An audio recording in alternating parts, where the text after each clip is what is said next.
রাজ্য সরকারের আইন বিভাগ এবং সিনিয়র আমলাদের সাথে বিবাদের কারণে পদত্যাগ করতে চলেছেন রাজ্যের অ্যাডভোকেট জেনারেল সিদ্ধার্থ শঙ্কর দে।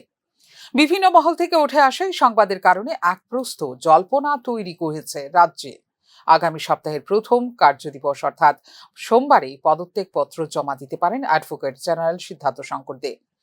করোনা আক্রান্ত হয়ে পূর্ববর্তী অ্যাডভোকেট জেনারেল অরুণকান্তি ভৌমিকের মৃত্যুর পর সিদ্ধার্থ শঙ্কর দেকে অ্যাডভোকেট জেনারেল হিসেবে নিযুক্ত করা হয় 29 ডিসেম্বর 2020 সালে। পদোন্নতির আগে গুয়াহাটি হাইকোর্টে প্র্যাকটিস করতেন উত্তর ত্রিপুরা জেলার বাসিন্দা সিদ্ধার্থ শঙ্কর দে। সম্প্রতি আইন বিভাগ এবং ঊর্ধ্বতন আমলাদের সাথে বিরোধ তৈরি হবার খবর চাউর হয়েছে রাজ্য এবং জাতীয় পর্যায়ের সংবাদ মাধ্যমগুলিতে। 2023 সালের মে মাসে ত্রিপুরা উচ্চ আদালতের প্রাঙ্গণে অ্যাডভোকেট জেনারেলকে অপমান করার বিষয় নিয়ে ত্রিপুরার বার কাউন্সিলরের কাছে লিখিত অভিযোগ দায়ের করেছিলেন অ্যাডভোকেট জেনারেল সিদ্ধার্থ শঙ্কর দে।